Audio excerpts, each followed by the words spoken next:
સામી છાતે ઉભો રહીને હું આપણા બધા વતી નરેન્દ્રભાઈને પૂછું છું, હું છે તે અમિત શાહને પૂછું છું કે તમે તમારા પદની ગરિમા લજવી છે મારા ભાઈઓ, તમે લજવી છે.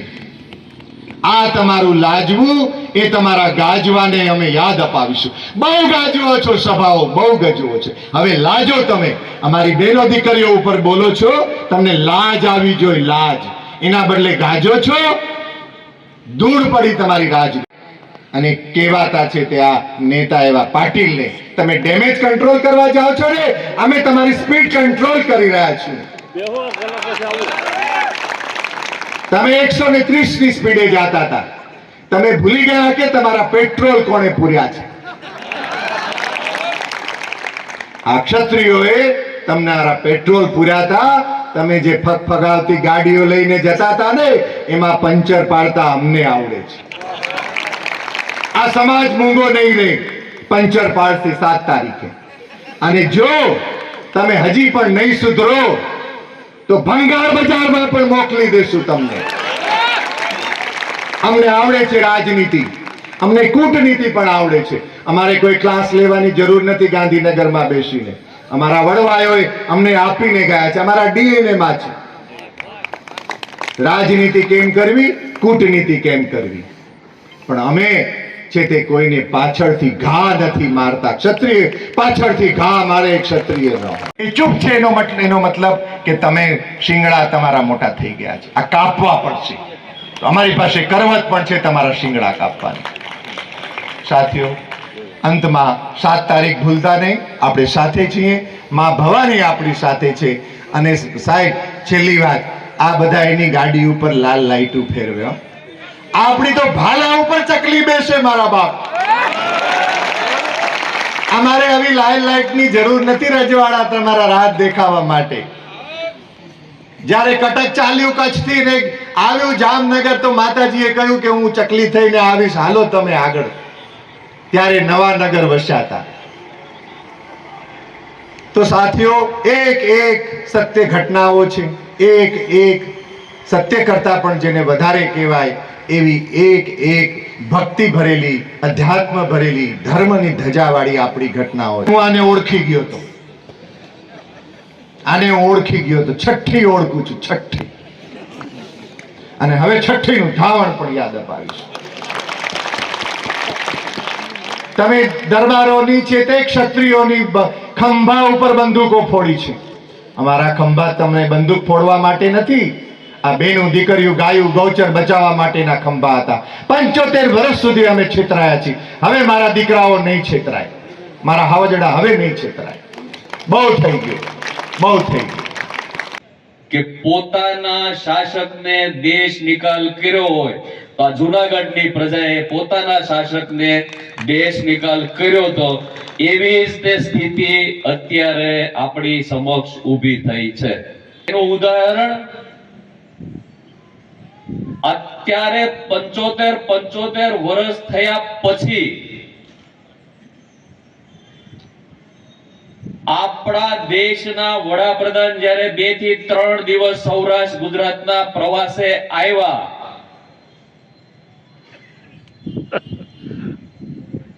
જામનગરની અંદર ઉતર્યા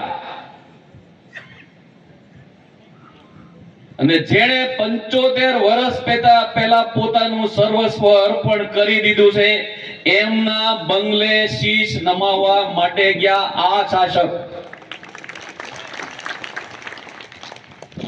એ રાજવી.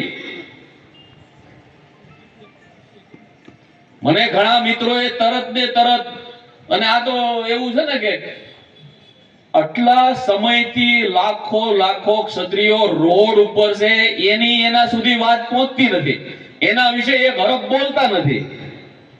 અને એ એક ક્ષણે તરત જ મીડિયામાં તરત જ ફોટા આવવા મળ્યા પાઘડી સાથેના, કે જામ સાહેબે પાઘડી પહેરાવી દીધી એટલે વાત પૂરી થઈ ગઈ. મને તો મીડિયામાંથી ફોટો આવ્યો, મને કે જોઈ લ્યો આ. એટલે મેં તરત જ કીધું કે તમને રાજપૂત ક્ષત્રિય સમાજની પરંપરા,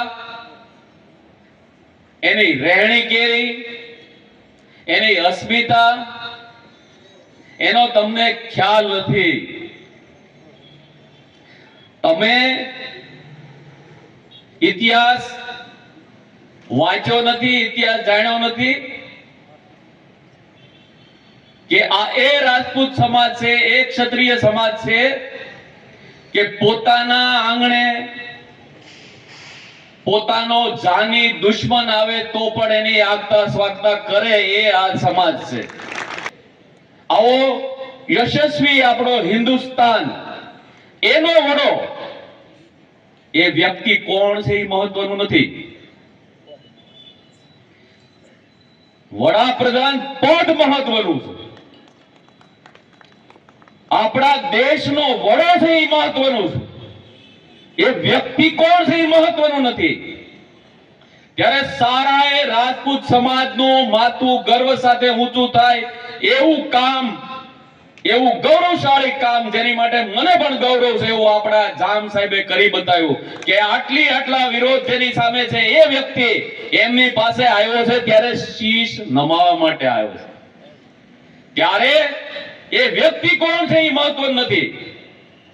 એની સાથે પદ જે જોડાયેલું છે, પદની ક્યારે ગરિમા, એનું અપમાન થવું જોઈએ નહીં. અને અત્યાર સુધી આપણી રાજપૂત સમાજની જે સંકલન સમિતિના દરેકે દરેક મોવડી મંડળ, 92 સંસ્થાના પ્રતિનિધિઓ જ્યારે વાત કરતા ત્યારે એમ કહેતા કે આપણા દેશના વડાપ્રધાન જે શીર્ષસ્થ નેતૃત્વ છે એને અમે દેવ માનીએ છીએ. તમે આપણા દેશના વડાપ્રધાન જ્યાં જ્યાં સભા કરી ત્યાં એક પણ પ્રકારનો કાંકરી ચાળો થયો નથી. એ એમની ગરિમા જાળવવામાં આવી છે, નહીં કે અમે નપુસંગ છીએ. અને પાઘડીની મહત્તા કેટલી એ પોતે બતાવી દીધું આ દેશના વડાએ. જાહેર મંચ ઉપરથી દેશના તમામ નેશનલ ટીવી બધે લાઈવ કર્યું, દેશની જનતાએ જોયું અને એમણે પોતાના શબ્દોમાં કીધું કે આ પાઘડી રસ્તામાં આપણા ગુજરાત રાજ્યના મુખ્યમંત્રી શ્રીએ કીધું કે ગરમી બહુ છે સાહેબ, લાવો પાઘડી લઈ લે. આ એમના શબ્દો, મારા નથી બનાવેલા, એમણે કીધેલું જાહેર મંચ ઉપરથી. ત્યારે કીધું સાહેબે, મોટા સાહેબે કીધું કે આ પાઘડી ઉતારાય એમ નથી. સાહેબે આપણા સૌરાષ્ટ્રમાં લગભગ 3 સભાઓ કરી.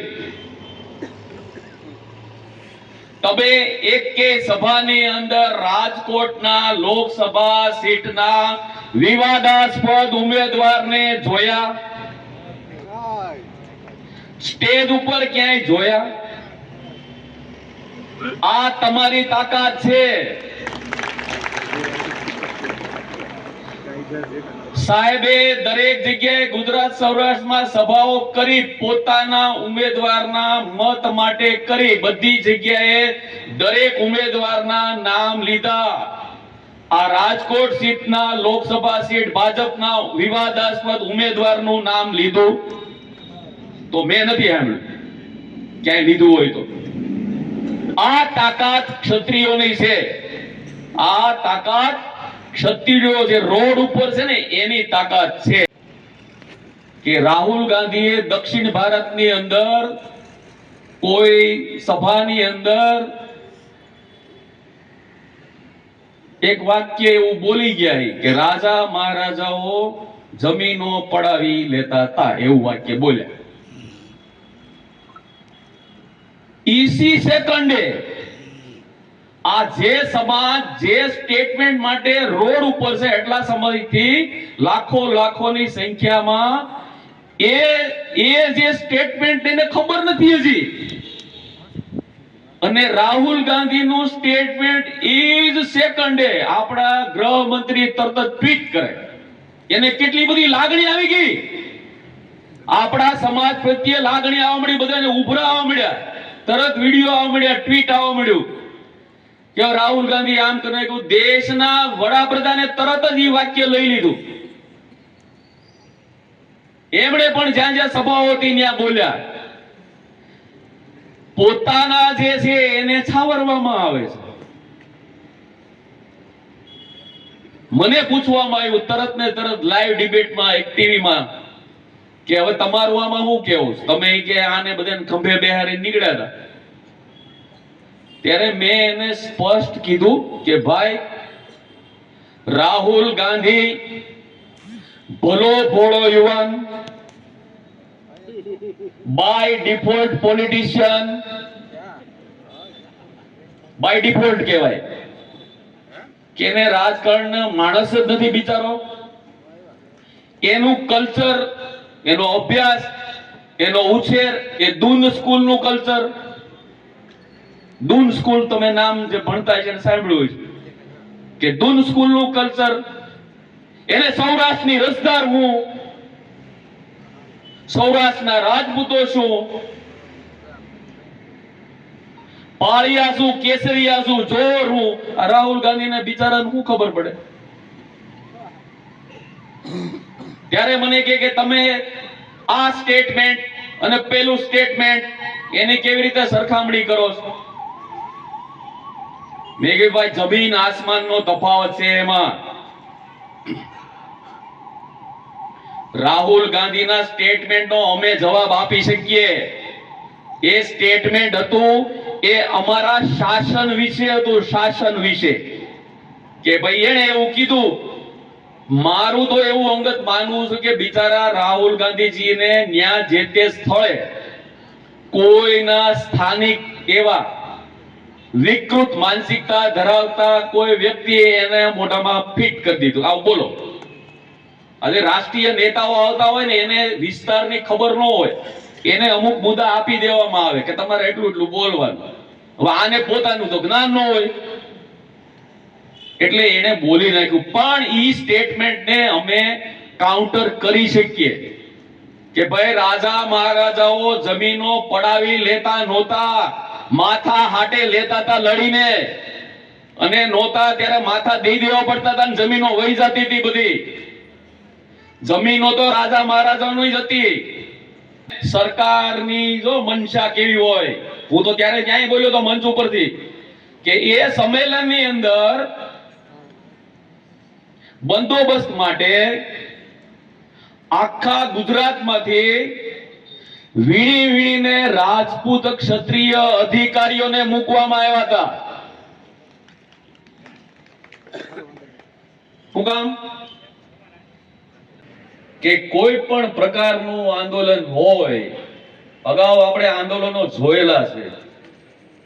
સરકાર જ્યાં સુધી આંદોલન હિંસાત્મક ન બને, આગજની ન ફેલાય, સાર્વજનિક બધી મિલકતોને નુકસાન ન થાય, ત્યાં સુધી સરકાર જાગતી જ નથી. યુવાનો, નિર્દોષ યુવાનોના ભોગ લેવાય. ગાંધી ચિંધ્યા માર્ગે ચાલતું આંદોલનનો અવાજ કેમ નહીં સંભળાતો હોય? તો બધા રાજકોટ પેલેસ ઉપર રાજવી બધા ભેગા થયેલા ને મેં એમાં નિરીક્ષણ કર્યું. એકેયના મોઢા ઉપર નૂર નહોતું.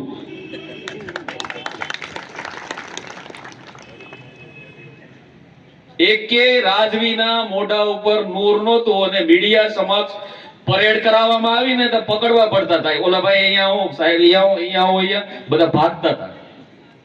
અને જેવું સ્ટેટમેન્ટ આવ્યું ઈ જ સમયે ભાવનગર દરબાર સાહેબનું સ્ટેટમેન્ટ તરત વિરોધમાં આવ્યું કે તમે આ આખા ગુજરાતમાં બધી લોકસભા સીટ ઉપર તમે તમારા સમાજનું વોટિંગ કેટલું,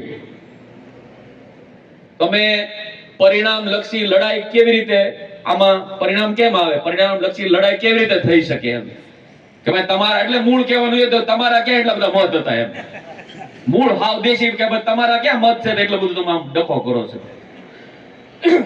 મેં મીડિયાના મિત્રોને કીધું ને આપ સૌને કહું સમગ્ર સૌરાષ્ટ્ર ગુજરાત કાઠિયાવાડમાં અસંખ્ય ગામડાઓ એવા છે, હું તમને નામ બોલું, મારી પાસે લિસ્ટ, હું નામ બોલી શકું, આ ગામ, આ સરપંચ, અસંખ્ય એવા ગામ છે કે જેની અંદર ક્ષત્રિય સમાજનું માત્ર એક જ ઘર હોય, એક જ ઘર હોય, એક જ, અને એક ક્ષત્રિય ઘરનો, એક કુટુંબનો એક યુવાન હોય કે વડીલ હોય, 25 વર્ષથી સરપંચ હોય. એટલે હું દાદાગીરીથી થાય સરપંચ? આખું ગામ બીવે એકથી આ જમાનામાં? નહીં, એ એની લોકચાહના હોય છે. આ વખતની લોકસભાની ટિકિટો કેવી રીતે ફાળવવામાં આવી છે એનું કઈ નક્કી જ નથી. ફેકમ ફેકા કરવામાં આવે, ફેકમ ફેક. મને અમારા રાજકોટના વરિષ્ઠ અમારે પત્રકાર છે જગદીશભાઈ મહેતા, એ મને કહેતા હતા કે પ્રતાપભાઈ, આ લોકસભાની ટિકિટ જેવી રીતે ફાળવવામાં આવી છે ને એવી કે સિનેમાની ટિકિટે નથી મળતી. કે લોકસભાની ટિકિટો મળી ગઈ બધાને.